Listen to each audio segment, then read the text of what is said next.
بسم الله الرحمن الرحيم. مستمعي منارة دوز اف ام، مرحبا بكم من جديد في حلقة جديدة متجددة من مقهى المنارات.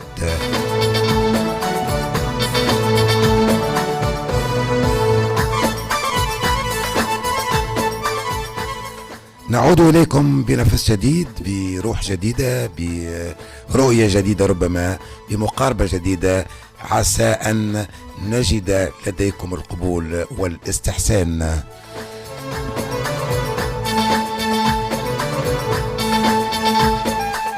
سنبقى أوفياء لخطنا التحريري، أوفياء للفن الراقي، سنبتعد قليلا ربما عن المحيط الضيق، لكن سنبقى أوفياء للكتب ولمحتويات الكتب وللفنون عموما. سيفتح البرنامج أكثر على الفنون.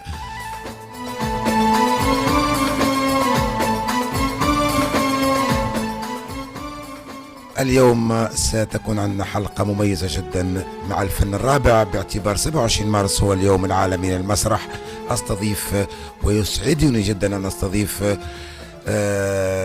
أصدقائي وإخوتي بفرقة بلدية دوز التمثيل، حتى نتحدث قليلا عن المسرح وندردش قليلا عن الفرقة، أنشطتها، مشاركاتها، تتويجاتها، ثم ربما آفاق عملها.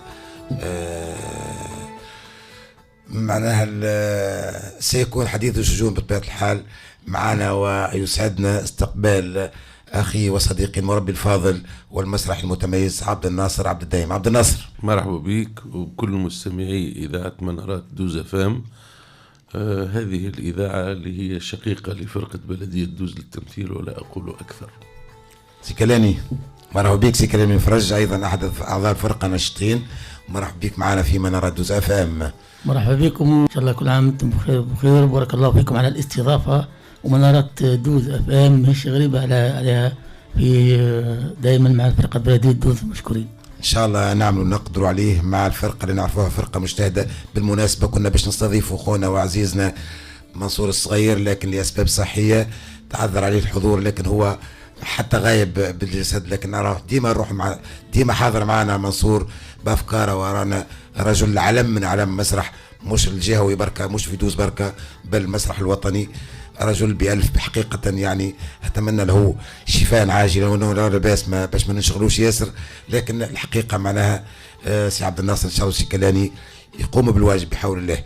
بالمناسبة أيضا سي عبد الله رسالة صغيرة من أخونا منصور، يشكر الناس اللي سالت عليه الكل وتمنت له الشفاء، اللي كلموه، اللي زاروه، اللي يسألوا عليه، واللي بارك الله فيكم جميعا. حقيقة منصور من الناس اللي عليها إجماع في دوز هني، وحتى الحقيقة أنا حتى في منتديات وطنية منصور اسم كبير، اسم كبير في المسرح، معناها بالإنتاج وكتابة النصوص والإخراج وإدارة الفرقة إلى آخره. بالمناسبة أيضا نترحموا على أخونا وعزيزنا وصديقنا جمال عبد الله، اللي هو أحد أعضاء الفرقة اللي كانوا ناشطين في الفرقة، مربي فاضل، يعني وفاة الأجل في آخر شهر رمضان. إن شاء الله يا رب يرحمه ويرزق الفردوس الأعلى يا رب العالمين. ربي يتقبله برحمته إن شاء الله. باهي، نبتدئ إذا برنامجنا. سنتحدث قليلا عن المسرح. سي عبد الناصر، وأنت رجل مسرح، ولد الفرقة معناها، وكتبت نصوص ومثلت وأخذت جوائز وأخذت كذا. شنو حول المسرح سي عبد الناصر في تونس وفي الجهة هني؟ والله عموما المسرح بخير ومازال ينشط، طبعا كما كل القطاعات له عثرات وله نجاحات. المسرح التونسي دائما منورنا عالميا على الأقل، لأن تونس تعتبر قاطرة في الدول العربية وفي أفريقيا على المستوى الفني بصفة خاصة، لأن في تونس الناس تركز برشا على البحث وعلى التجريب وعلى ابتكار تقنيات جديدة، سواء كان في الأداء أو في استعمال التجهيزات الفنية الحديثة والمواكبة. يعني قاعد يواكب المسرح طبعا. لا، بالنسبة لتونس سباق أصلا، يعني مع المواكبة هو سباق في الابتكار في الإبداع، والدليل ما يحصده من جوائز في التظاهرات العربية والعالمية. هذا مسألة ما نشكوش فيه. بقى لما حتى على مستوى تونس يعني، على داخليا يعني فما حاجات نفتخروا به، اللي هي مثلا ترويج وزارة الثقافة قاعدة تشري في مجموعات عروض من الفرق اللي قاعدة تنشط تقدم في أداء جيد وفي أعمال مستواها راقي. ولكن في وسط هذه الأعمال فما مثلا ناس تخدم في مسرح تجاري، مسرح سريع، مسرح على الأقل من منظورنا احنا نقولوا ما فيش مجهود كبير، وهذا يأثر على المستوى الفني. ماذا بينا الناس هذوما يرتقوا من هالفرص المتاحة لنا نحن. طبعا ثم عراقيل، ثم صعوبات طبعا مادية خاصة، لأن لا يمكن مجاراة النسق المتطور خاصة على مستوى التقنيات الحديثة إلا برصيد مالي محترم. يعني الناس تحب تجاري والنسق هذايا أحيانا غير قادرة على ذلك، لأن هو مشكل الدعم هذايا، وعندنا مشكل هيكلي آخر وهو الهواية والاحتراف. أيوة. التوجه بعد. أيوة. هذا أيضا هذا مشكل التشريعات يلزم مراجعتها. ما نعرفش مراجعة على مستوى عالي، على مستوى الوزارة، منظومة الدعم يعني. أي منظومة الدعم ومنظومة تصنيف هواية واحتراف. الاحتراف عقلية، ما هواش شهايد، ما هواش بطاقات أنت محترف وهذا لم يحصل على بطاقة احتراف أو عدد من المحترفين. ثم أيضا الدور المنتظر، ما نحكيش على الدور اللي تقوم به بعض مراكز فنون درامية اللي نشرتها الدولة كبديل ربما ما نعرفش لبعض الصعوبات، لبعض الجهات اللي ما صارش فيها، ما تحركش فيها المسرح بزايد. هي كرؤية شاملة جميلة، تطوير المسرح على مستوى البلاد الكل، أن تكون على الأقل في كل ولاية ثم مركز ثم مركز في كل ولاية موجود. أي ثم مركز فنون درامية. لا ثم ولايات فيهم 2 كما مثلا جيراننا مدنين وماناش حاسدينهم، عندهم مركز في جربة ومركز في مدنين، مركز الولاية. ولكن المراكز صارت فيها مشكلة. فما مراكز أدت وظيفتها وتجاوزت ذلك، وثم خاطر المركز إذا كان مشعش على الولاية في مستوى التكوين، في مستوى التأطير، في مستوى مساعدة الفرق المحلية أيضا، فبلاش منها. معناتها احنا مش جايبينها للإنتاج فقط. الإنتاج نعم هو شد ولد الفرقة، أنتم في قبلين هي مكرم، شد مكرم، ثم شد جلال اللي هو أيضا ولد الفرقة. هم شدوا مع بعضهم باعتبار واحد. بنحيوه مكرم، حيوهم تحية لأخوتنا مكرم وجلال. واحد مدير إداري والآخر مدير فني. ولكن بعد مكرم جاته فرصة انتقل إلى الخليج، ربي يوفقه إن شاء الله. وجلال غير المركز متاعه إلى وجهة أخرى إن شاء الله، ربي يوفقه.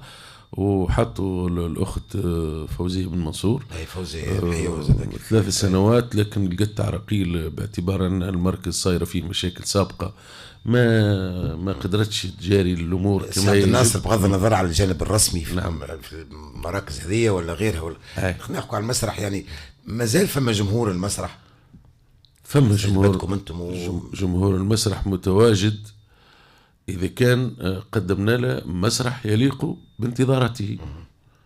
خاطر كما حكيت لك بكري فما مجموعة من الإنتاجات وإحنا نتابعوا هنا ولاد الميدان ومغرومين وكل شيء. فما أعمال لا تستحق أن يحضرها الجمهور، وممكن حتى يقتطع تذكرته أو يحضر في يعني بعض العروض المجانية. عمل جيد ويستحق المشاهد يجي. أحسنت. الجمهور عنده انتظارات معينة، سواء كان فنية، سواء كان أدبية، سواء كان في مستوى الرسائل المقترحة. يستنى مازال فيه. يغير المسرح تو كما معناها كما قال شكسبير يعني اعطني مسرح نعطيك شعبا عظيما. مازال المسرح ينجم يعطي شعب عظيم تو معناها حسب رايك. تحب تعرف هذايا في ظل معناها التطور هذا العلمي وتطور مواقع التواصل الاجتماعي والتيك توك وغيرها معناها لا يبقى للمسرح قدسيته وللفرجة المسرحية أدبياتها ورونقها وذوقها وطعمها، لأن المسرح هو الآن وهنا. المسرح أنا لما نبدأ نخدم في مسرحية هي نفس المسرحية ونفس النص ونفس الإخراج، ولكن الأداء يفرق من مكان إلى مكان لأنه تغير المكان وتغير الزمان. الممثل راهو يتفاعل مع الناس اللي تجي تتفرج عليه، ويستاء لما ما يلقاش جمهور يستنى فيه، ويقلق لما هو متى أثناء العرض يحس أن الجمهور متقلق أو فيه بعض بدي غادر أو يشوش وما عادش مركز معه. هذا دليل على فشله، يتقلق هو. أنا كممثل نحس الشيء هذا والحمد لله. لكن هاو تو أنت تتبع البلاد، أي مدينة وأي قرية فيها نواة فرقة مسرحية وتخدم في خط جيد على المستوى الأدبي وحاملة لرسالة، تلقى عندها جمهور ويحضر للمسرح، ولكن يتكون على أدبيات الفرقة هذيك وعلى خطها التحريري كما تسموه أنتم في الإعلام. المسرح أيضا عنده خط فني وخط أدبي وخط بشري على مستوى الأداء. هذوما الثلاثة إذا كانوا جيدين الجمهور يواصل الفرجة ويبقى معك حتى بعد للنقاش وللاستفسار على بعض التفاصيل وللتصوير مع الممثلين. وهذا دليل راهو حتى كي توصل تكره ممثل في دور ما فهذا دليل على نجاحه في الأداء. ولكن لما تكون بلاد ما فيهاش نواة، وهذوما طبعا كما نحكي لك البلاد اللي فيها نواة مسرحية وتخدم على خط جيد تلقى عندها جمهور وعنده مستوى راقي وقادر يميز وقادر يفهم وقادر يحلل، في حين أن تمشي ومنفتح الجمهور هذا معناتها يشوف حتى أعمال أخرى ويقارن هذا بهذا وهذا باللي فات وباللي قبل. ولكن لما تمشي البقعة ما فيهاش نواة مسرحية وما فيهاش استمرارية للفرجة المسرحية، لأن عندها أدبيات كما اللي صنعناها في دوز تو، العائلة تمشي بكل أريحية وبفرحة ويبرمجوا ويجوا قبل الوقت باش ياخذوا بقعة باهية ويعملوا كيف فرجة معناتها كيف فرحة كأنه ماشي الفرح العرس. في حين الأماكن اللي ما فيهاش نواة مسرحية يكون الشيء هذا أقل.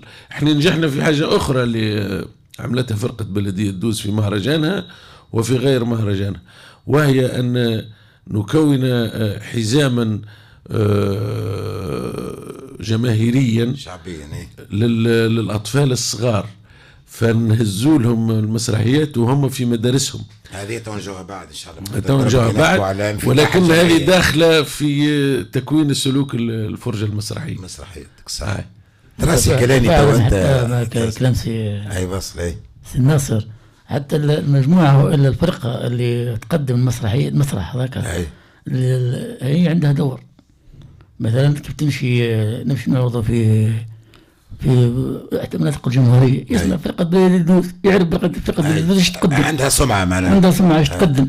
المتفرج هذاك يقول لك فرقة بلدية دوز ريتها قدام وريت أعمالها معناها يجيك، ومن خلاله هو ما قدمت ثم أقلام تكتب عليك مش اللي يجي معناها يعني كلامي العمل المسرحي بغض النظر عن الممثلين والمخرج وكاتب النص. فما ناس تخدم، أنا نعرف كلاني وأنا قريب من الفرق الحق أصدقائي كل، وأنا نعتبر نفسي بكل شرف معناها أني أحد أصدقاء الفرقة.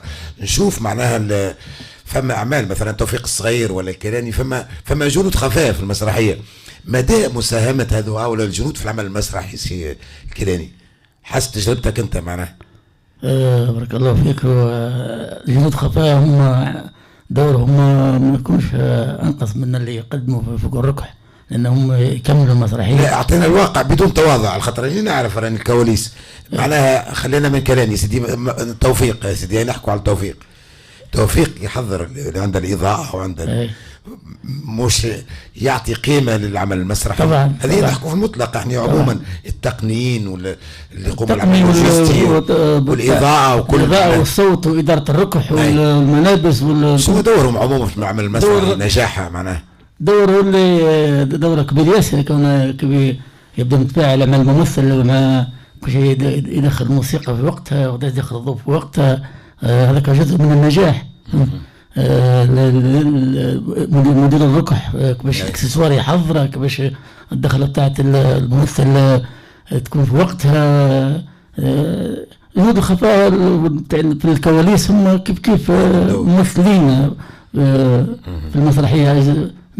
هم دور كبير ياسر. سي عبد الناصر نص جميل جدا ورائع، ممثلين ولا اروع وعندهم خبره سنوات. نعم.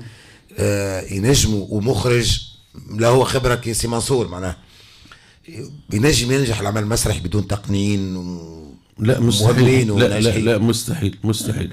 هو هذه من المكاسب السلوكيه والاخلاقيه اللي يتمتعوا بها كل عناصر فرقه بلديه دوز للتمثيل. والفضل الاول يعود لصديقنا منصور الصغير. منصور الصغير متحمل مسؤوليته كمدير الفرقه هذه من الناحيه الاداريه، كمخرج وممثل فوق الركح هذه من الناحيه الفنيه، ولكن جاب لنا خبره سنوات اللي عملها هو في جابس سابقا، ثم في فرقه هواة التمثيل في درنا اللي هي من اعرق فرق ليبيا. نشط فيها هو لمده 3 سنوات 85 قبل 85 من 82 حتى 85، ونال معاهم جوائز كبيره سواء كان على المستوى الفردي او على المستوى الجماعي، ولليوم علاقتنا بهم جيده. وهم تقريبا نسخه اخرى او فرقه بلديه دوز نسخه لفرقه درنا في مستوى التعامل هذا. انما ما نحقروش لا شارده ولا وارده ولا اي دور، هو مساهم رئيسي في نجاح العمل. هيا تصور أنا ممثل وعندي قطعة اكسسوار، حاجتي باش نخرج به متى وقت اللي نخرج لازمني نلقاها في مكان معين باش نهزها ونرجع بها نأدي بها دور. السيد المسؤول على إدارة الركح نسيه ما حطهاش في بلاصتها، فتكسر العمل الكل. كسر العمل الكل لأنك ثم تأخير في الوقت، والوقت العمل اللي يمشي راهو. علاش قلت لك المسرح الآن وهنا ما تخرج الجمهور تقول بالله سامحونا رانا قاعدين نحاوموا على القطعة الفلانية ما لقيناش في بقعتها. هني وخلي الممثل صحيح. لهني الدور الرئيسي نتاع السيد مدير الركح ومساعديه. احيانا واحد ما يكفيش، احيانا مثلا عند النار باش يشعلها، او عنده قطعه باش يحطها في بقعتها، او عندك لبسه باش تغيرها، هو اللي يعاونك. مثال في مسرحيه عود رمان طلبت زوز اداره ركح، ما يكفيش واحد. هي ما يجيش واحد، لان فيها خدمه كبيره ياسر، فيها تسخين بيه، فيها تحضير برشا اكسسوارات. وقت هذه وسي محمد بن عبد الله حميد ربي يذكره بخير ونحييه بالمناسبه، وربي يرد غربته في المانيا. مثال ان اداره الركح ساعات تتطلب لك اكثر من شخص معناها. صحيح. تتطلب نوعيه العمل اللي يقدموه. ثم نرجع للجانب الموسيقي والجانب الإضاءة. راهو حتى هو فيه بحث كبير. نعتمدوا على التجريب، احنا ديما نعتمدوا على التجريب. التجريب هو وسيلة، لأن إذا كنت تقعد باش تعمل اللي عملوه في المسرحية الفلانية فأنت وليت مقلد ماكش مجدد. أنت لازمك تعمل بحثك ثم تبتكر وتزيد. فتوفيق صغير والفريق اللي معاه سواء كان في الموسيقى أو في الإنارة راهم حتى نقاط الضوء وحجم الضوء وكبر الفيسو واللون وكل شيء بقراءته وبدلالته. ما فماشي حاجة بالصدفة. لا حاجة بالصدفة. لا الحقيقة توفيق معناها. وأثناء العرض يلزمها تدخل في وقتها، مش قبله ومش بعده، ولو للحظات معناتها صغيرة.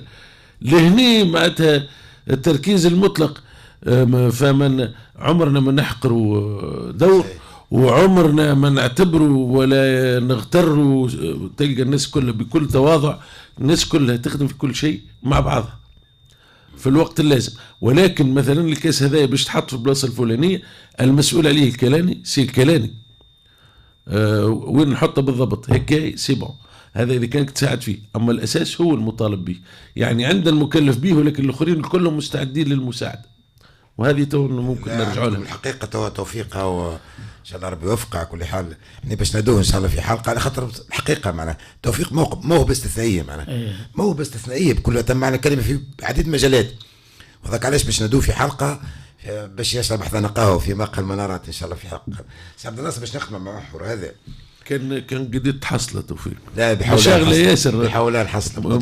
لا وعدني هو. اي وعد ان شاء الله. لا الوعد هو نعرفه اللي هو انسان ما بأريحية يخدم الحقيقه ومحبه، يخدم محبه، فهمت. لكن المشكل هو مطلوب في كل الاماكن. مطلوب الحق في كل الاماكن، خاطر موهوب. اي موهوب في كل شيء. اذا وقته مش فيده يعني بصدق معناها. ان شاء الله تحصل المحور هذا سي عبد الناصر. ايوه نسألك سؤال هني تو في ظل نحكوا فيه كل هذا، مشاكل الدعم ومشاكل ضرورة مواكبة المسرح الجديد وغيرها وغيرها وغيرها.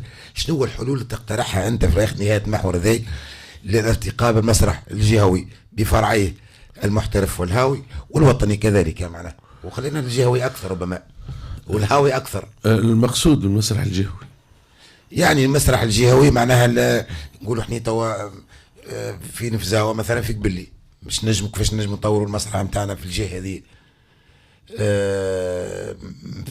نخصصوا هني بمنطقتنا معناها. باهي منطقتنا مثلا ناخذ ولايه قبلي، عندنا محترفين الساعه ولا عندنا كان مركز فنون الدراميه فقط؟ الفرق كلها الاخرى هاويه معناها. الفرق كلها هوات موجوده. نعطيك عندنا مسرح المدينه في جمنه، اي عندنا لا سامحني تو نرجع لك، مسرح فرقه بلديه دوز التمثيل، مسرح الواحات في بشني، وثم جمعيه سوق الحد للمسرح، وهمس في القلعه. وهمس في القلعه صحيح. والفوار ما فيهاش فرق. لا الفوار عبد الله نشط مع عبد الله ينشط كل مره ما في بقعه، ما عنداش نواه ما تفرق.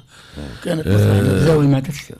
ثم فن الضفتين هذيك شركه السي حافظ خليفه، ولكن شركه خاصه، شركه في تونس العاصمه في نقاط برقيه. ثم شركه اخرى صاحبها اعتقد باشر صديقنا غسان جديدي. غسان عنده ايضا شركه انتاج، ولكن هو كان في الفرقه غسان. لا ولد الفرقه الى اليوم هو. اما هو تو دخل الوظيفه يمكن ما عادش حتى قانونيا وتشريعيا في نقاط برقيه. سي عبد الناصر شنو الحلول باش نرتقوا بمركز المسرح الجهوي؟ الحلول هي الساعه اول حاجه، الحلول هو الدعم، الدعم المادي. ثم مثلا وفرصه باش نوجهوا هذه للسلطات. اي السلطات عندنا تو مثلا البلديات في امكانها وعندها الباب هذايا، باب تشجيع الانشطه الثقافيه. هذه نقطه، وعندها ميزانيه وتنجم توفر. كما مثال ناخذ بلديه دوز تتشجع في فرقه بلديه دوز وبقيه حتى جمعيات اخرى، ولكن النصيب الاوفر لفرقه بلديه دوز وباستحقاق ماناش، ونشكرهم بالمناسبه.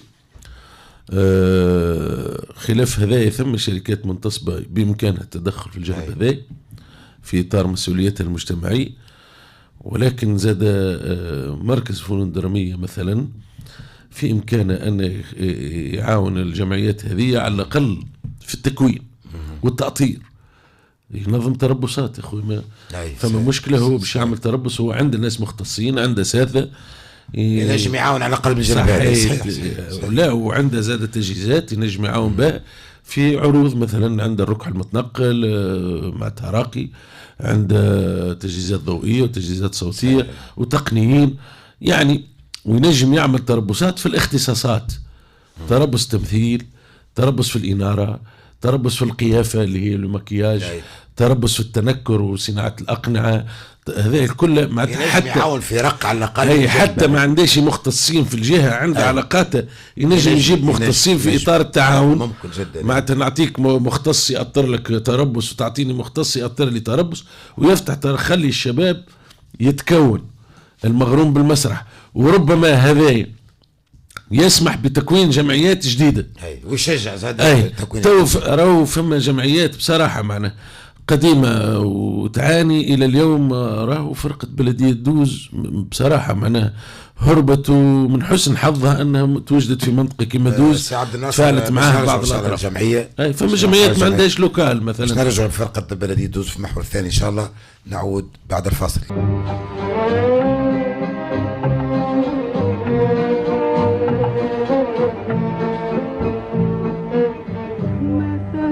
تعرف كم أهواك يا أملا أبيع من أجل الدنيا وما فيها. متى ستعرف كم أهواك يا أملا أبيع من أجل الدنيا وما فيها. لو تطلب البحر في عينيك أسكبه أو تطلب الشمس في كفي أرميها. لو تطلب البحر في عينيك أسكبه أو تطلب الشمس في كفي أرميها. متى ستعرف كم أهواك يا أملا أبيع من أجل الدنيا وما فيها. لو تطلب البحر في عينيك أسكبه أو تطلب الشمس في كفي أرميها. نعود إليكم من جديد عبر أثير منارة دوز اف ام. سعيد باستقبال مجددا أخي وصديقي عبد الناصر عبد الدايم، ممثل بفرقة بلدية دوز التمثيل، وصديقي كلاني بفرج أيضا أحد أعضاء الفرقة وأحد جنود الخفاء كما أقول له دائما. سنعود الآن وسنتحدث أكثر الآن على فرقة بلدية دوز التمثيل. قلنا منذ البداية أن حاولنا طبعا دعوة سي منصور الصغير مدير الفرقة ومخرجها وممثلها، ويعني تقريبا هو مهندس كل الأعمال التي تنتجها الفرقة، لكن لظروف صحية تعذر عليه طبعا الحضور. سيكون معنا منصور عبر الهاتف. سي منصور، مرحبا بك في منارات دوز اف ام، الإذاعة القريبة ياسر من الفرقة واللي ديما تحب الفرقة ونشجعوا الفرقة. كنا نتمنى أنك تكون معنا في الاستوديو، لكن الغالب إن شاء الله تحسن ظروفك، وبحول الله أنت راجل قوي ونعرفك قوي، بحول الله تتجاوز كل الأزمات الصحية إن شاء الله. لاباس بحول الله، وراو الناس كل مشغول عليك.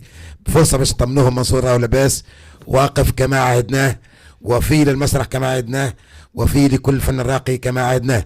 منصور، نعم. توا من بدايتك عام 73. اي البدايات كانت في المسرح المدرسي. اعطيك الصحة مدرسة كبرى ومسرحية أسامة بن زيد. في مسرحية أسامة بن زيد المدرسة الكبرى بالتأطير وإشراف سي منصور الثابتي معلمنا وقتها، يعني والناصر عبد الدايم ومجموعة طيبة. ماذا بقي من الرفاق، ولا من بقي من الرفاق من أسامة بن زيد؟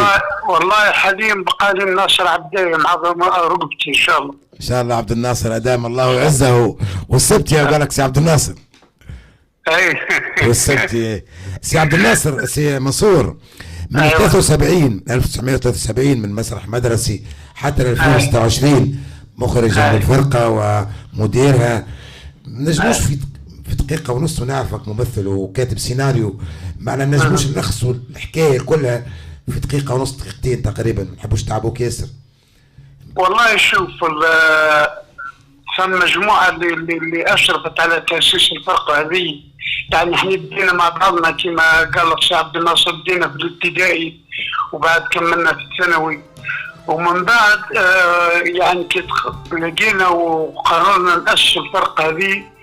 فعلا أسسناها بحب وبإصرار أن التجربة هذه تتواصل، لان ماناش احنا ما تولدناش من عدم. ثم محاولات كبيره قدامنا من الاربعينات، يعني محاولات بعث نواة للمسرح في دوز كانت تبعث انتاج مسرحيه او اثنين ثم توقف التجربه.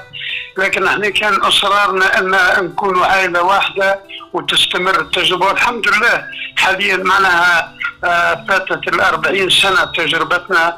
يعني في كلمه واحده نقولها. اولا حبيت نوجه تحيه للمنارات اللي منذ بدايتها كانت هي العضد الايمن لنا والداعم لنا اعلاميا وحضورا ودعما بالكلمه وبالبرامج. ولا زلنا سي منصور. ربي ان شاء الله يسعدكم وتواصلوا على النواه.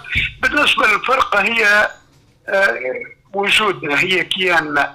يعني ما نتصورش روحي في دوز بدون فرقه بلديه دوز التمثيل. ممكن نهج من البلاد او نموت او اي حاجه معناها، لان بنتي يعني نقول لهم راهي بنتي الكبرى معناها هي اللي ولدتها قبل ما نجيب صغاري، فهي عمري وهي حياتي اللي عشت من اجلها.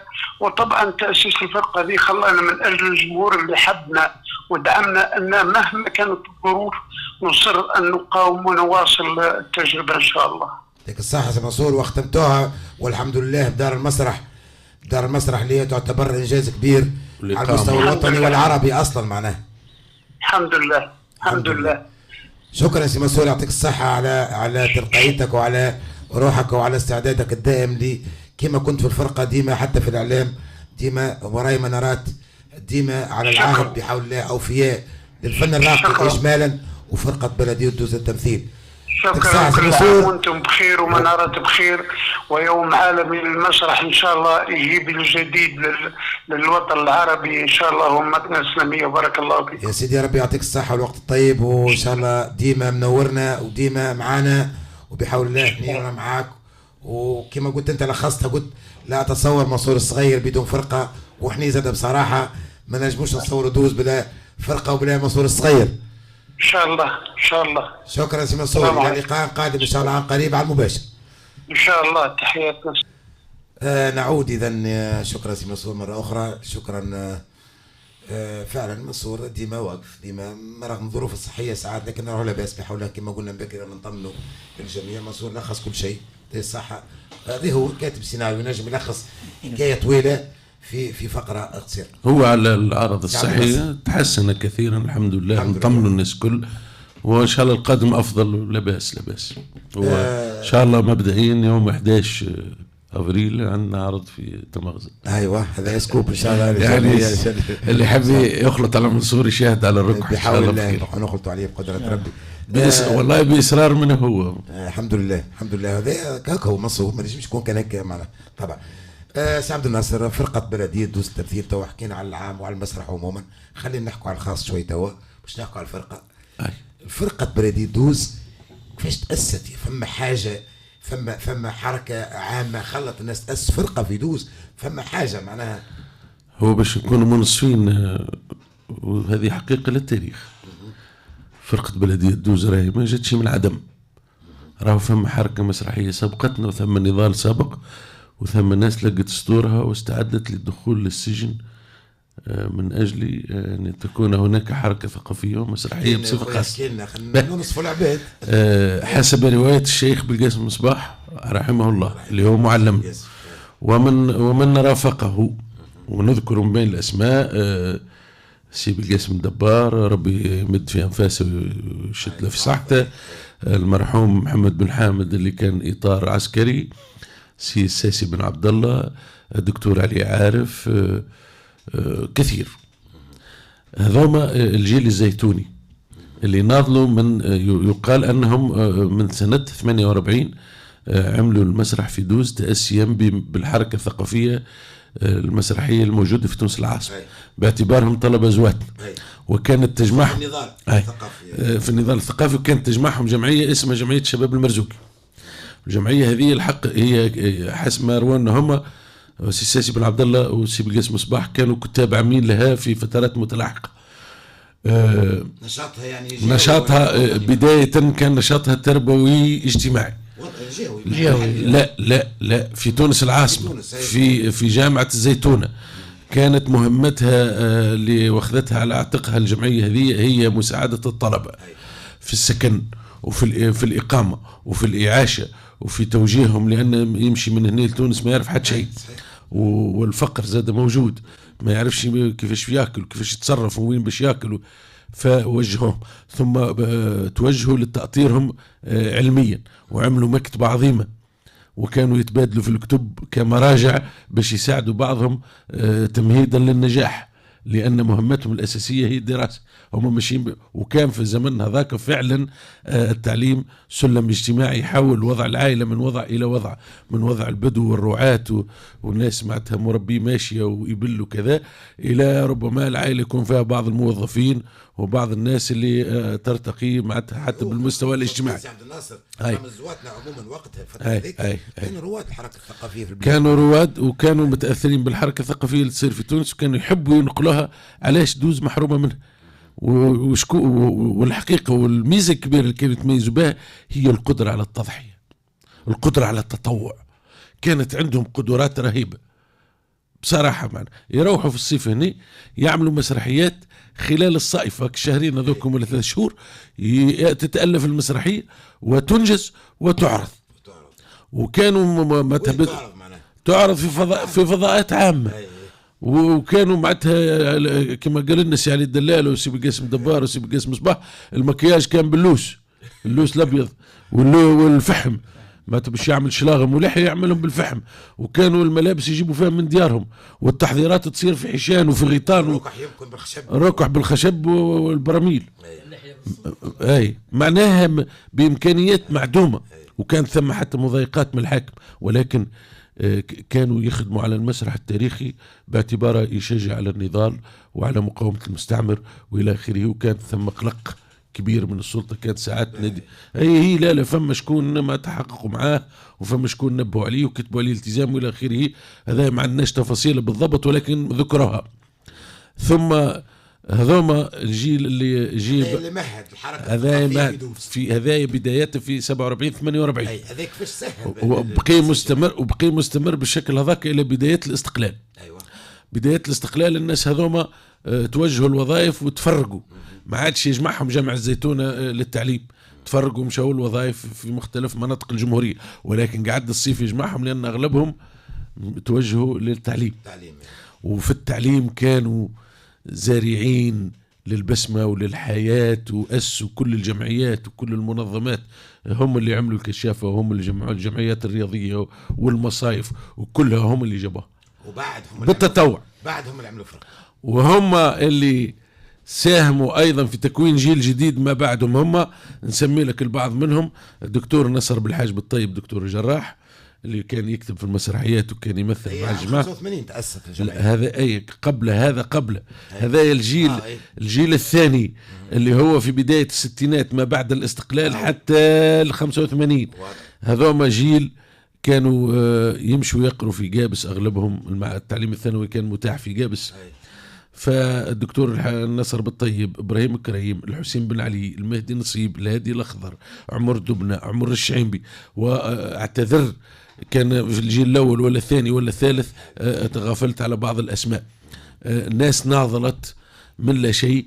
كانوا وقتها تعملت دار الشعب، بدأوا ياخذوا في زاوية في دار الشعب وينشطوا فيها ويعملوا في مسرحيات ويعرضوا فيها، ولكن ديما الفصل المحبذ للعروض ما كانش ثم قاعة، فكان الفصل المحبذ للعروض هو الصيف. وعملوا مسرحيات، نذكر لك من بين مسرحيات الجيل الأول إسلام وعمر، الحجاج بن يوسف، الأم ومدرسته، هذوما الجيل الزيتوني الأول. نجو للجيل الثاني، عملوا مسرحية اسمها القضية، عملوا والله لا أذكر بقية المسرحيات حقيقة. هذوما جيل صادف النكسة وصادف حرب العبور وصادف، فكانوا مهتمين أكثر بالقضية الفلسطينية حتى لأنه وصلنا جيل الثمانينات. سنة 82 التقت الأجيال الثلاثة، نذكر سي علي الدلال باعتباره زيتوني من الجيل الأول.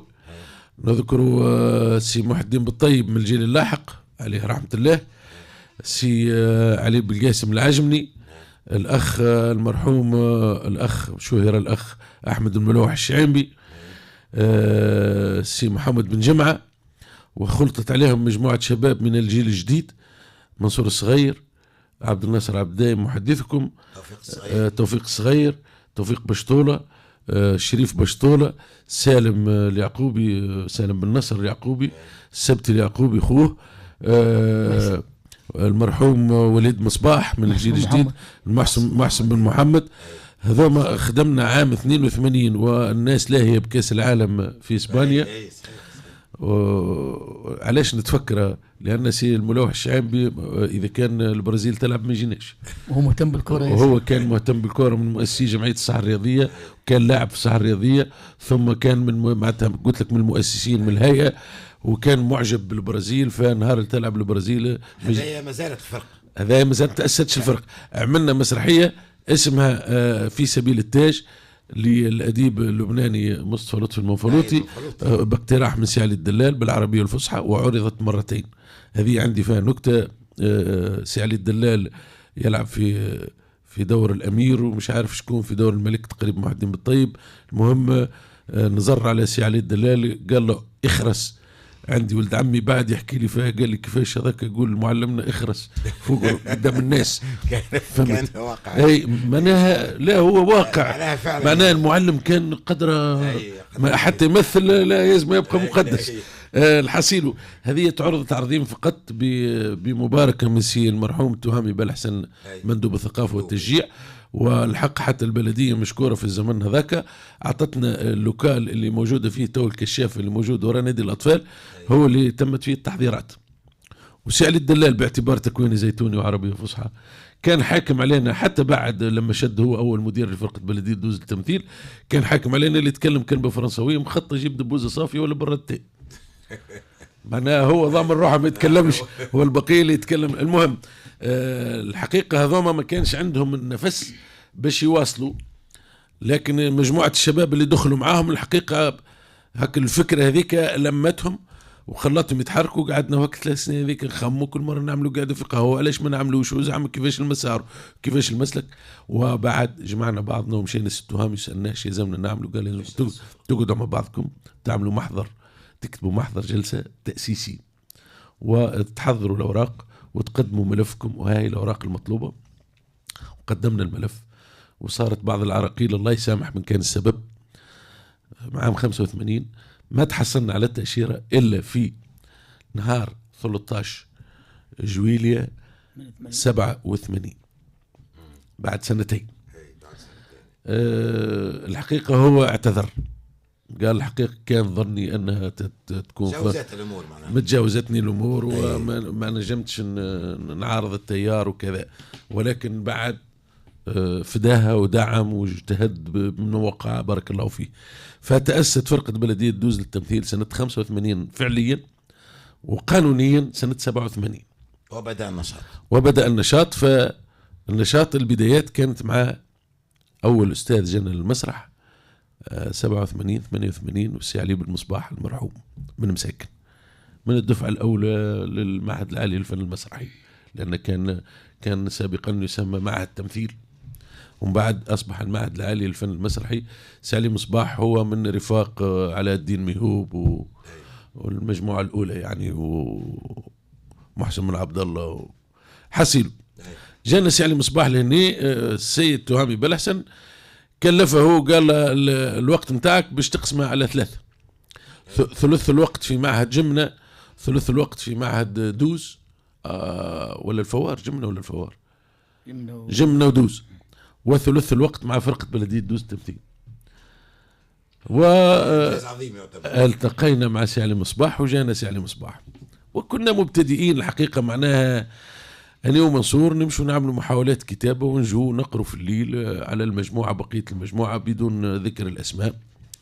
نذكر من الأسماء المؤسسين: منصور الصغير، عبد الناصر عبد الدايم، توفيق الصغير، السبت اليعقوبي، سالم اليعقوبي، العيدي بالغيث، إبراهيم بن عبد القادر وإبراهيم بشطولة، علي الدلال، المحسن بن محمد، الشريف بن محمد، لا ابراهيم كريمه التحق بعد. اي كان وقتها محمد في الجيش. الشريف بن محمد بشطوله. الشريف بن محمد بشطوله. مجموعه كبيره. نجدد اعتذاري اذا لم اذكر بعض الاسماء لانهم مسجلين في محضر جلسه، ما زال عندنا منها نسخه وموجوده حتى الايداع، في الايداع اعطيناه. المهم كان اول مدير باعتباره كبير وعنده تجربه وعنده موقع وعضو في المجلس البلدي سي علي الدلال. نجول اختيار اسم بلديه دوز. ايوه انا حبيت نسالك يعني على علاقتها ببلديه دوز. فرقة بلدية دوز التمثيل هي الاسم وقع الحقيقة معناتها وقع اختياره طوعيا من المجموعة الحاضرة على أساس أن البلدية تكون الحاضنة بالتشاور مع المجلس البلدي وقتها سي عبد المجيد بلطيف، وتعاوننا باللي تقدر سواء كان مادي، ما راهو مش ضرورة فلوس، راهو حتى الدعم المعنوي عنده قيمته، راهو حتى الدعم وقت اللي تعطيني موقع وتسعى معايا في موقع نسكن فيه لوكال نحط فيه أثاثي وأدواتي وإدارياتي وكذا، حتى هذاك على كل حال. المهم وفي القانون الأساسي رئيس البلدية هو الرئيس الشرفي للفرقة، ولكن البلدية لا تتدخل في الأمور الفنية أبدا، ولا في التسيير ولا في صرف وتدعم بكل تاريخيا. لا هذا هو في القانون، وعاملين في الباب الأخير وإن شاء الله ما يصيرش إذا البلدية الفرقة هذه تحلت أو توقفت أو ما توقفت عن نشاطها وانتهى موضوعها، فإن مكتسباتها تعود إلى بلدية دوز إن شاء الله بحول الله. هذا هو معناها، هذا على الأقل حقها علينا. لكن مش مقصرة معنا البلدية في البدايات، كانت معناتها دعمها معنوي أقوى من المادي. والحقيقة أذكر جيدا ثم معتمد اسمه الفارحي يذكر بالخير موجود وقتها، كان معتمد الفوار ثم انتقل إلى دوز شدها بالنيابة ومن بعد انتقلها معناتها بدي معتمد دوز. حضرنا الأول عمل مسرحي عام 89. نرجع لعلي مصباح وبعد نرجع للسيد المعتمد هذا. علي مصباح يحضر معنا لك الجلسات وكنا نقرأ على بعضنا في النصوص، وكانت تصير بيناتنا نقاشات ودلالات وكذا وكذا وخلافات. يقول كملت نقول نعم، يقول أي أغسلوا معون التاي وبروا روحوا، احنا نطيبوا في برا التاي، واحد لاهي بالتاي والبقية يتناقشوا ويقروا ويسمعوا ويقترحوا وكذا. احنا نحبوا نص قوي اللي ترضى عليه الناس فتتناقش عليه المجموعة الحاضرة قبل ما ننجزوه، زيد كذا نقص كذا. لكن ساعات كي يحتد النقاش علي مصباح ديما متفرج. بعد قال تعرف كيفاش تو خليتكم شهر وانتم عاملين هيك وكل ليله توصلوا المعون وتروحوا، ما قدمتوش خطوات كبيره. هاو جاي اليوم العالمي للمسرح 27 مارس اي نعملوا احتفاليه، خلينا نحسوا الناس اللي ثم فرقه في دوز، الناس بتعرفكمش، ما قدمنا حتى عرض. وهذا كان سنه 88 العام الثاني. سي علي مصباح معنا هو فنان شامل الحقيقه، هو ممثل مختلف وعنده مشروع، لكن الموت حق. ايش نعملوا فيه سي علي مصباح؟ قال نعملوا استعراض بالدماء وبالأقنعة، الممثلين اللي عندنا كل نعملوا تربص بدني وفني. معناتها العشية بدني وتمشي تروح تعشى وترجع تعمل فني مع في فن الممثل، والبدني أشرف عليه متطوعا الأستاذ الناصر بن يحيى، كان يدرب في القاعة في الكاراتيه، عمل لنا تكوين بدني، وفي الليل ياخذنا سي علي مصباح في تربص فني. وعملنا فيه معرض شنو؟ قال أي واحد يلقى أي حاجة على تحكي في الصحافة على صورة ولا مقال يحكي على المسرح يجيب. عملنا بهم معرض. المسرحيات اللي جت لدوز دبرنا شوي من دار الشعب وقتها، كانت تجي ساعات مسرحيات الصور اللي عندهم عليهم. المهم وأشرف عليه المعتمد. ونذكر كتو ليلتها كان فما رافل، فالناس كانت حذرة في الحضور، خاصة الشباب اللي مازال ما عداش عامة. فالمندوب كلم المعتمد وآمروا الرافل باش ينسحب، وعملوها كان بالليلة غدوة. أي باش الشباب حضر وهو مرتاح، فهمت. وكانت رسالة قوية اللي ثم في دوز فرقة وتأسست وكذا، واستفادوا الممثلين ما أكثر بسط الزوز، وتوكلنا على الله. التحق بين السي إبراهيم عمر كان يخدم في قبلي، نقل للدوز الله يرحمه، وخدم لنا نص الياطر اللي حنا مينا وسميناه احنا يرجعوا الغايب، وكان بدعة في هك الليلة عبارة على ليلة عرس، وكان العرض رغم أنه معناها عملناه وقت في المسرح البلدي القديم ثقافي في دوز وقتها معناها، والناس تحب معه فما شوي تراس متاع مسرح في عقول الناس، خليه اليوم ولت عندنا فرقة في البلاد خلينا نمشي نشوف، وشافوها وكانت بدعة ما سامحني في 88 فما كان نحكوا على السياق السياسي فما شويه انفتاح، فما شويه انفتاح، فما حركه كبيره، فما حركه كبيره. بس عبد الناصر سامحني قصيت عليك قبل ما نتعدوا الفاصل تنسل سلكلاني بعجاله، معناها قبل ما نحكوا على التتويجات نحكوا عليها بعد فاصل بعجاله. توسي عبد الناصر حبسنا في 88، بعد 88 حتى 26 اعطينا اهم الاعمال باختصار اللي قامت بها الفرقه، الاعمال المسرحيه، تو بعد نجوب بالتفصيل اكثر. اهم الاعمال هي فرقه بلديه دوز قدمت كلها هي اعمال مهمه. ربما نقول لك انا احسن عمل، ما نجوش نقول لك انا احسن عمل نمد الفرقه وخادم في الاحد، الاهم الاعمال تكون عند جمهور معناها هم اللي يحكم اهم الاعمال. لا اي شنو هي الاعمال هذه معناها اعطينا بعض مسرحيات. اهم الاعمال كما قال نحبس من شيء نبدا من نحبس سيد ناصر. اول عمل هو عام 89 هو رجوع الغايب. اي بعد رجوع الغايب، بعد رجوع الغايب جتنا شيء عملنا مولاي قلب الطير. خلينا نعملوها فنيه، احنا نتداولوا خاطر فما تنوع على مستوى الاخراج وعلى مستوى الخيارات الادبيه. النص الاول هذا مقتبس على الياطر اللي حنا مين. تفضل. مولاي قضبة الطير نص بالعربيه الفصحى بكتابه تاليف شهاب بن عمر. شهاب بن عمر ولد بعدها خلي عزايقر هذا كتب إبراهيم بن عمر، مازلنا في مرحلة إبراهيم بن عمر في الكتابة. هذا مقتبس على موسم الهجرة للشمال للطيب صالح السوداني. تفضل. بعد العزايقر خدمنا عود رمان. عود رمان هو تأليف سي إبراهيم بن عمر على فكرة لطاهر بن جلون. إخراج المرحوم أنور الشعافي اللي كانت معه خدم معنا مع عدة تهير. والإخراج لأنور الشعافي تجربة جديدة. في 93 خلينا ما ننسوش سي فتحي بن عامر عمل إخراجين قيرة فتحي بن عامر مولاي وغير مولاي. هذه مدرسة في الإخراج أخرى. بالنسبة لعود رمان كانت مسرحية سابقة زمانها معناها، كان اللي شافها كان مسرحية هواة في الديكور في الإخراج في بعد عود رمان جت البرزاز سنة 95. هذه البرزاز الأول مشاركة دولية للفرقة بلدية دوز كانت بتحية البرزاز وقت مشينا لفرنسا عام 95 في إطار التبادل الثقافي. في إطار التبادل الثقافي في المركز المتوسطي في طولون للفنون. جابوا فرقة مسرحية فرنسية عملت 3 عروض، وفي دوز وزوز وفي الفوار تقريبا، ومشينا احنا في نفس الشيء عملنا 3 عروض. 3 عروض جي بعدها بعد البرزاز احنا ديريكت عندنا المشاركات الدوليه معناها. اي بعد البرزاز جينا جارانتي سنه 99. جارانتي هذيك تاليف ابراهيم بن عمر ايضا واخراج منصور الصايد. جي في بعد جارانتي خلوني سنه 2003 خاطر هذه اول محاوله كتابه ليني. هذه المحاوله الاولى لخونا عبد الناصر عبد الدايم.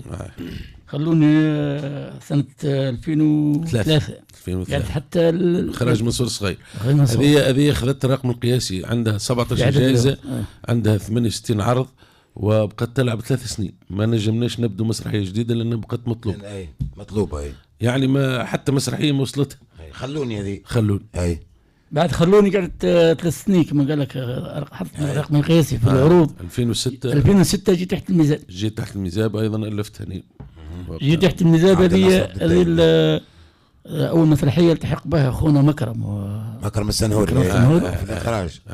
لا لا ممثل. كممثل اي تحول من فرع الشباب الى لانهم كانوا عندنا فرع شباب بالضبط. كان شريف فرع الشباب اللي خرج برشا 2006 حتى هذه يعني 2006 كان لها الحظ ان خرجت الدولين تحت الميزان. لا تحت الميزان خرجت. خرجت لمصر. خلوني خرجت لمصر يعني في اطار تعاون مع مهرجان الصحراء الدولي. مسرحيه في مهرجان الهجين في العريش ومهرجان الفروسيه في مرسى مطروح. هذوما في مصر مع تعامل معهم اتفاقيه مهرجان الصحراء. يبعثوا في وفود من غادي ثقافيه ونبعثوا وفود تبادل. هزوا شعراء وهزوا فنون شعبيه وهزوا ممثلين وهزوا سباقات المهاري وجت الفرصه هزوا فرقه المسرح. 2010 جيت تحت حس القطاع. 2009 2010 2010 هذه تأليف إبراهيم عمر على حس القطاع على رسالة الغفران للمعري ومعها الليلة المقدسة لدانتي الإيطالي الكاتب الإيطالي لأن حتى هو واصل هو قاري رسالة الغفران وواصل ما بعدها. هذه 2010 حس القطاع إخراج حافظ خليفة أول تجربة معنا تجربة جديدة في الإخراج. والتحق جلال مات من جيل جلال كممثل طبعا مع مكرم وجهاد. هذه مشت حتى هي لمصر. مشت لمصر ايه. هني بالله نفتحوا قوس صغير. مشت لمصر للأسف الشديد معنا. هم عندهم لجنة وتبعث السي دي نتاع المسرحية نتاعك. لجنة لمعاينة المستوى الفني للأعمال وأعطتها 98 على 100 أعضاء اللجنة ولكن لم يتم قبولها في المسابقة للمشكل الاحتراف والهواية. لأن شاركت في مهرجان القاهرة. مهرجان القاهرة للمسرح التجريبي هذايا في 60 دولة. 60 دولة. المطل العربي قدمنا فيها عرضين ولكن على هامش المسابقة وليس داخل المسابقة لأن القانون التونسي قبلت فنيا ورفضت إداريا. لأن القانون التونسي لا يسمح بمشاركة الهواة. المشكله في القانون التونسي. بعثوا من قالوا لهم تحبوا تقبلوهم ما قبلوهم على الهامش. اما احنا باش نبعث المسابقه فرقه محترفه فرقه محترمه جدا هي ولكن مستوى النقاش عرفنا رواحنا وقتها مستوانا الحقيقي معنا. حبسنا في 2010 هاي واصل لحظه قدام نواصلوا. خلينا نخرجوا فاصل وبعد نرجع ان شاء الله للاعمال الجماعيه.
نعود إليكم مستمعي منارة دوز اف ام من جديد حول مسرح التونسي مسرح الجهوي وفرقة بلدية دوز التمثيل. معايا كما بدينا سي عبد الناصر بالدايم وسي كريم فرج أعضاء فرقة بلدية دوز التمثيل. سنواصل مع أعمال الفرقة. وصلنا حتى 2010 هيك سي كلاني. وين وصلنا تو؟ حس القطاع 2010 حس القطاع بعد ما تعرف جت ظروف البلاد جت الثورة. وصلنا بعدها في 2013 مسرحية ترياق. كيفاش؟ مسرحية ترياق. هي كتبتها محدثكم عبد الناصر عبد الدايم على رواية إبراهيم الكوني من أساطير الصحراء. واكتشفت وقتها إبراهيم الكوني قديش ثم تقاطع ما بين الصحراء الليبية والصحراء التونسية. وعلى فكرة من أجمل المسرحيات اللي شفتها من الفرقة دي ترياق. واصل. ثم بعد 2015 شير شار بعجالة معنا. هذه شير شار هي الحلقة الثانية اللي جيت تحت الميزان. الجماعة اللي تشدوا في غوانتنامو روح لتونس. هذا ما بعد الثورة. مسرحية المزوز كانت بمشاركة في المغرب 2013 وقع تتويجه في المغرب. في مهرجان دار البيضاء. مهرجان دار البيضاء مهرجان بمسيك في دار البيضاء. تتويجه كيفاش معناها أحسن عمل ولا؟ خذينا الإخراج. خذينا في الإخراج وأحسن ممثل بالنسبة للسنة الأولى، والسنة الثانية خذينا العمل المتكامل. متكامل. 2018 صابرة 17 صابر 2017 صابرة بين قوسين تأليف الشاعر ناصر بن عون. وهذه حلمة قديمة، وهي أننا نقتحم الشعر الشعبي اللي هو أهم موروث موجود في دوز. هذه التجربة الأولى مع الشعر، وكانت تجربة حقيقة ناجحة. وبين قوسين يعني باش رانا ما نجموش نحصروا الجوائز إلا بالشهايد والدروع والوثائق اللي مسجلينها على تاريخية الفرقة. ما نجموش شفويا من روسنا نقول لك عليه، أما اللي نقول لك عليه ومتأكد أن لا مسابقة شاركت فيها فرقة بلدية دوز إلا وروحت بجائزتين 3 مش واحدة. ممتاز. إلى أن المسرح بعد شير بعد صابرة عملنا عطش، عملنا مسرح سنة يعني خاطر لازم نقول هذه فما مونودراما جدود اللي شاركت في مهرجان قرطاج مونودراما. مهرجان مونودراما بقرطاج هيك سي عبد الناصر شاركت في قرطاج باعتباره هي وأنا نتذكر مليح اللي أخذت تميز كبير في المهرجان هذاك وإعجاب خاصة النقاد معنا. هذيك ما هي أول تجربة في المونودراما. أول تجربة. تأليف دكتورة نجاة الدهان. نجاة. وإخراج غسان جديد. فما كنا عطش شيء هذه خاطر مميزة شوي مونودراما. حبيت نكمل لك أول مرة وآخر مرة خدمت حبيت نكمل لك الأعمال بتاع الفرقة الكهول بعد جماعية. مثال قلنا عطش سنة 21 وأخيرا نواسي اللي هي مسرحية قاعدة تمشي. عطش أيضا عن فكرة لإبراهيم الكوني في مسرحية نزيف الصخر. ونواسي المسرحية اللي قاعدة تغنتون الكاتب بتاعها بشراب العظيم الشاعر معروف كبير اللي هو تجربة مسرحية. كما نجحت مع الناصر عون. نرجع بعض الأعمال الأخرى كما جدودة ذكرناها هذه المونودراما اللي قدمها الممثل من الجيل الصغير نعتبره خيري بن عمر. وكذلك ثم مسرحيات أطفال. هذا علاش حبيت نرجع بعد ثم مسرحيات كما حكمة قاضي هذا ذكرته اللي هو مخرجها سي فيصل بالطاهر اللي سي فيصل عنده دور كبير ياسر في تأطير الشباب الصغير. بارك الله فيك. وعمل برشا مسرحيات الفرقة ونظرا للظروف المهنية واحد قدرنا، أما قاعد بتواصل كما هو برشا جماعة كما المحسن كما برشا جماعة قاعدين متواصل. هذه بصفة عامة جملة الأعمال الفرقة. ولازم إن شاء الله على موضوع الشعر وتقاطع الشعر والمسرح رانا عندنا وعود، ولكن مخلينا مفاجآت من شعراء آخرين. البشير والنصر عون من أميز شعراء دوز، وعندنا أيضا بقية شعراء فيهم شعراء. بالله على ذكر نصر عون كل واحد يعطي حقه معنا. هو اللي كاتب مسرحية صابرة شعرية مبدع. حق الناس ومعدل على يعني هم من أميز الشعراء واقتحموا مجال جديد وهو تطويع الشعر إلى أو مسرحة الشعر.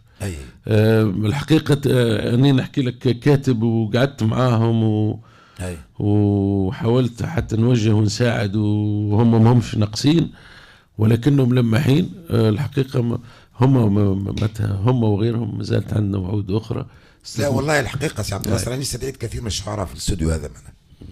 فما شعراء في دوز عندهم فلسفة طبعا نصر وايوب عندهم رساله جديده، معناها فكر جديد، القصايد في النص الشعري فما فكر، تحس انسان يفكر، فما فكر وفما صوره فما ايوه، افكار وفما كذا، فما احيانا الحوار نواصي اخر تقريبا عمل المسرحي واخذت احسن اخراج في مهرجان الوفاء بقفصه في 2024، واخذت احسن ممثل سي عبد الناصر عبد الداي ومعاه محمد منصور، واحسن ثاني ممثل محمد بالحاج. نعم. هذا جميل جدا، معناها هذه من اهم تتويجات فرق. طبعا كما قال عبد الناصر يعني فرقه راهي ديما في كل مشاركاتها تقريبا سي كيلاني نالت تتويجات.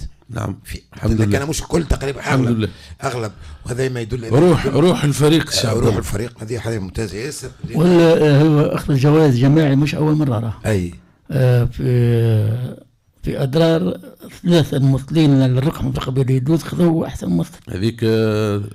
هذيك ثاني ضربة.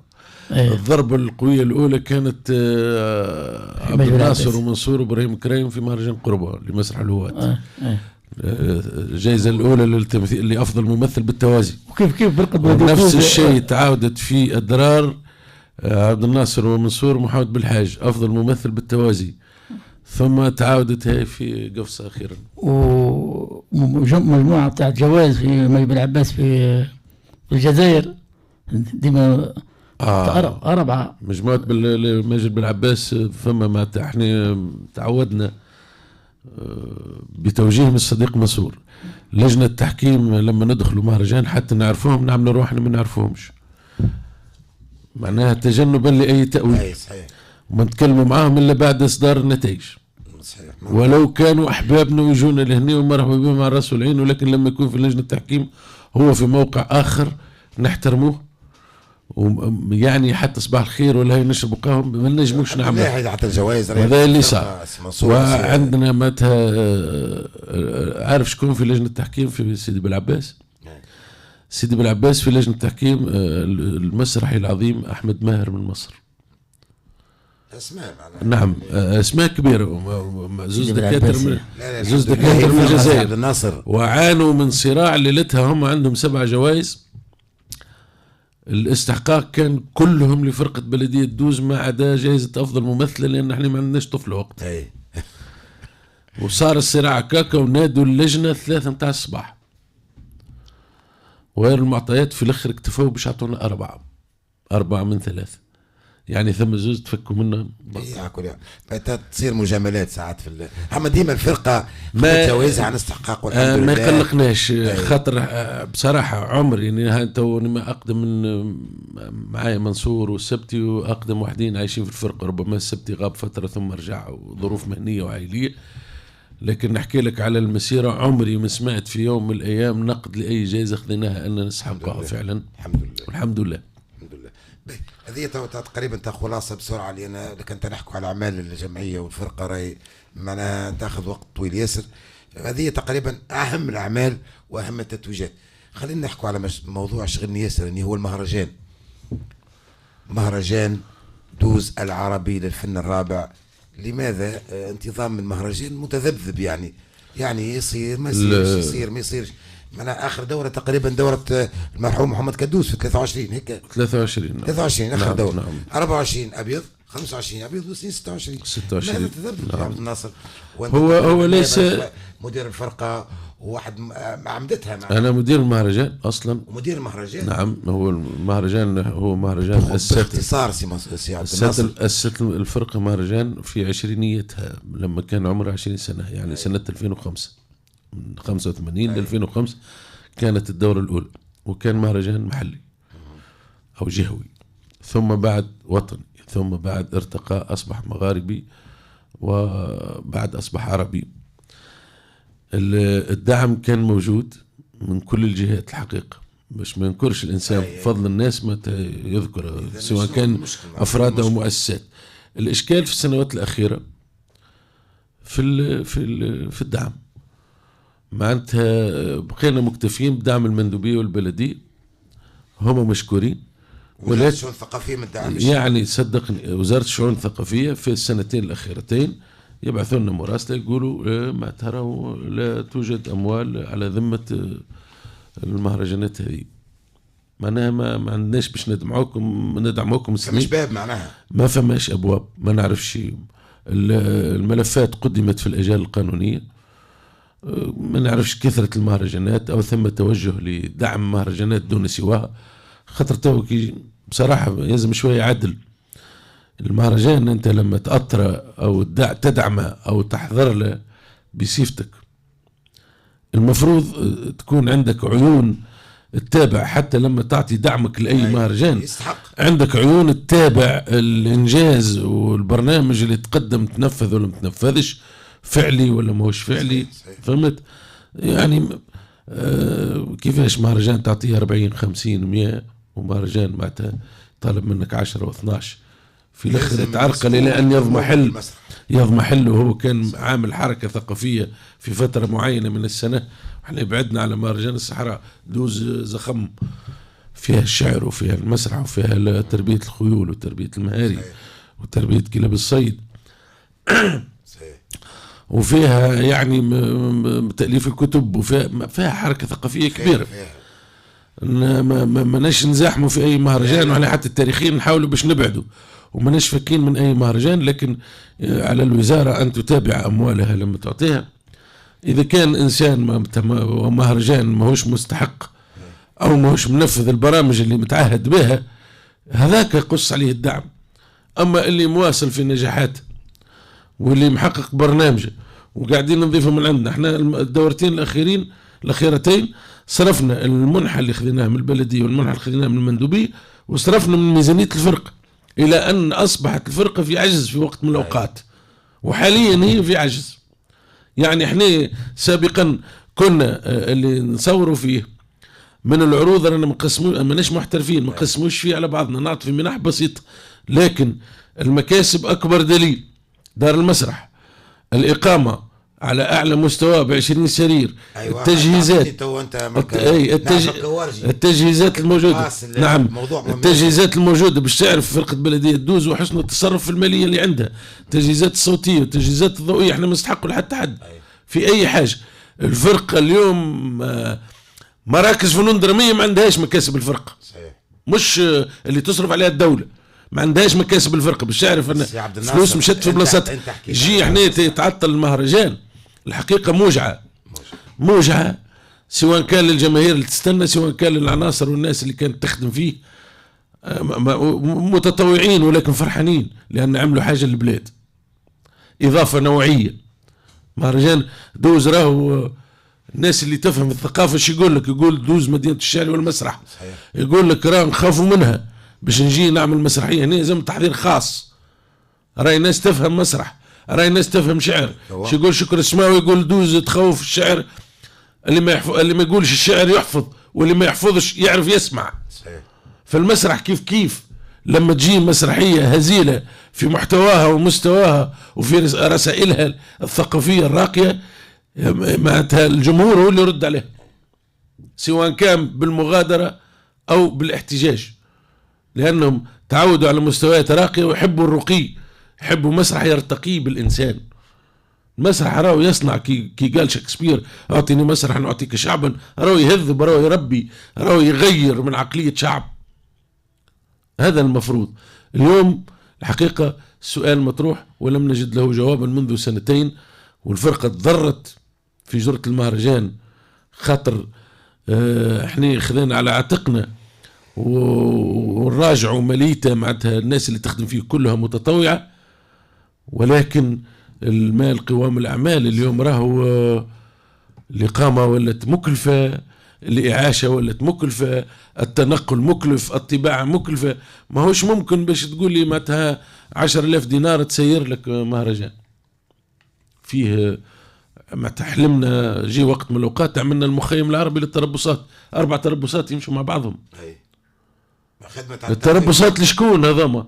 الشباب دوز وشباب ولاية قبلي، وجونا حتى من جربة ومن نابل وناس معناتها مقيمة هني يسكنوا في المخيم، معنا مركز تخيم لأن كلفته أرخص، وجايين ومتنقلين لأن جبنا أسماء عملت تربصات هني. اليوم وين هذا محل؟ سي عبد الناصر للأسف الشديد، سامحني اني تنقص عليك، لان فعلا اني معناها لا موجح. خليتك تحكي على خاطر فعلا لا موجوعين. رساله توصل. هاي. حبيت تو باش نختموا سي عبد الناصر، لكن قبل ما نختموا يعني عندي سؤال باش تختم به. دار مسرح الفنون قاعد قايم دورها ولا لا؟ وشنية فاق الفرقه في القادم؟ يعني فماش اعمال جديده ان شاء الله باذن الله؟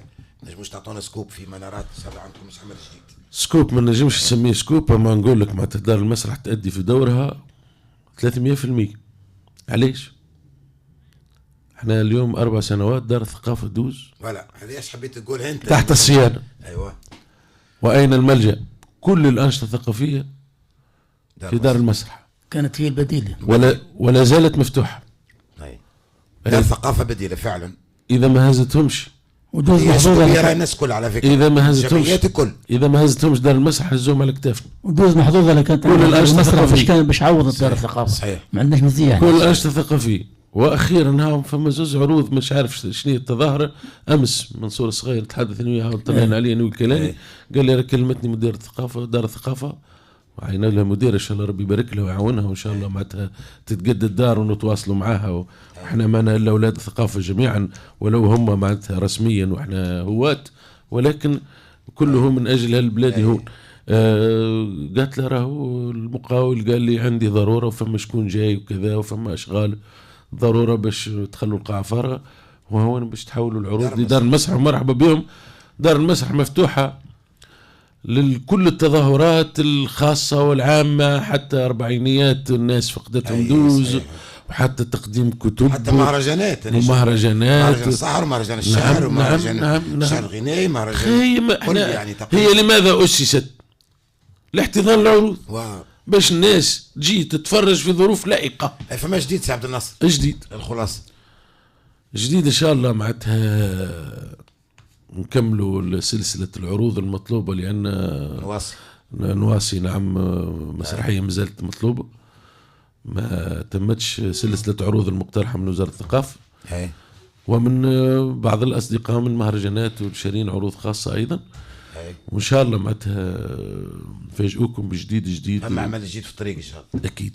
أكيد إن شاء الله يسلمنا ربي ونبقوا حيين ما دمنا أحياء، ما دام هناك نبض، ما دام هناك مسرح، وممكن باش يكون مفاجأة لبعض الناس حتى في الأسماء المشاركة فيه.